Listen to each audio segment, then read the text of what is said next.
The BCCI Secretary just an hour back has announced that, confirmed that Rohit Sharma will be the captain for the upcoming T20 World Cup in the Caribbean and the USA. Obviously, he did lead the country and tremendously in the 50 overs World Cup in India, winning the 10 matches and losing the final to Australia. What do you make out of the decision now that Rohit will be the captain for the T20 World Cup? See, I think with due respects to the Secretary of BCCI for taking up such a such a wonderful decision to come out publicly and express but I never had second thought, or I have never imagined any other captain leading the side at least till this T20 World Cup.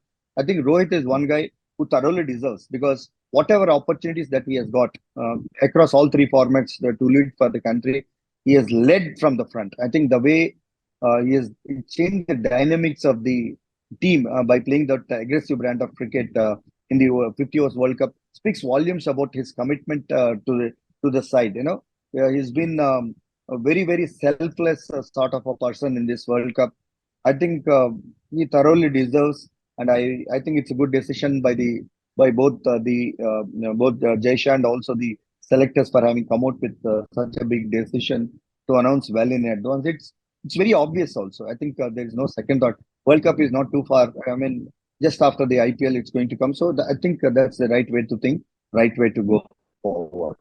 At the same time, they have also named Hardik Pandya as the vice captain. Do you think it will be somewhat, because Hardik has been leading the country in the shorter format in T20, and obviously there means perhaps it will be unfair on Hardik as well, means that he is now not made the captain. Obviously, he has been leading the Indian team in the shorter format.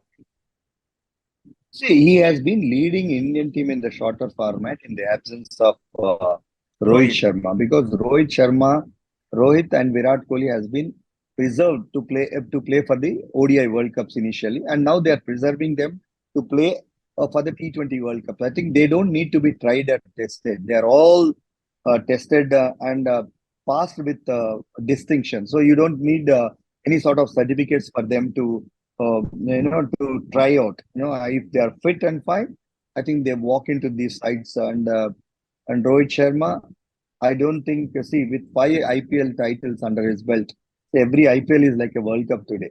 The kind of the quality of this IPL tournament, the challenges that it throws every year. Since 2013 to 2024, if someone can win five titles of IPL, I think that speaks volumes about his abilities as a captain in T20 format. So it's very obvious that he is going to lead Indian team, and I have no two ways at least this time, that they should go on to win this T20 World Cup. So a little bit on obviously you did said in that last interview which I took in Vizag, you said that KS Bharat should be persisted with, but there have been talks in recent since that second test match is that Dhruv Jurel might be getting a nod in the playing 11. If it does happen, do you think that it would have been the right move? And award on Dhruv Jurel, obviously, he has also scored a lot of runs in domestic cricket, and to be getting an opportunity in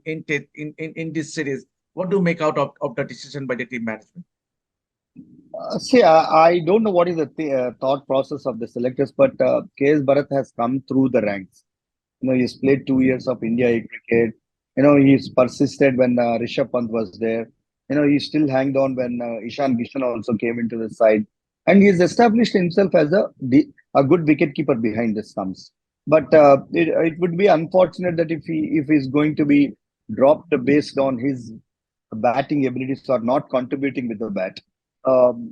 But having said that, I think I always felt that after Vridhiman saw KS Bharat is one guy who has got a very good pair of hands.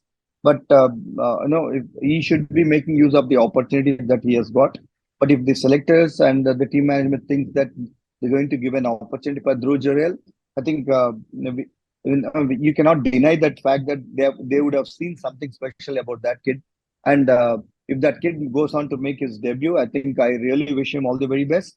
But I still feel that we could have persisted with KS Bharat, even though His contributions with the bat are not in line with what the selectors or the team management they expected. He's always been a good wicket keeper who can bat, and that's exactly what he has done. If he's dropped, then it would be very unfortunate. And I would also like to, congratulate if Dhruv Jurel is making his debut because end of the day they're all my family, wicket keepers family. So I always, wicket keepers are always good friends, and we always because it's the most toughest job in entire cricket. And if that kid has come this level, he would have done something right to Dhruv Jurel would have done something right to reach these levels. And if he's making his debut, I really wish him all the very best. But whatever you have seen of Dhruv Jurel, what do you make out of that first impression? See, frankly speaking, I haven't seen much of his wicket keeping, but I have seen his batting because we have seen in IPL the way he finished those innings. But I haven't followed much of him in the longer format.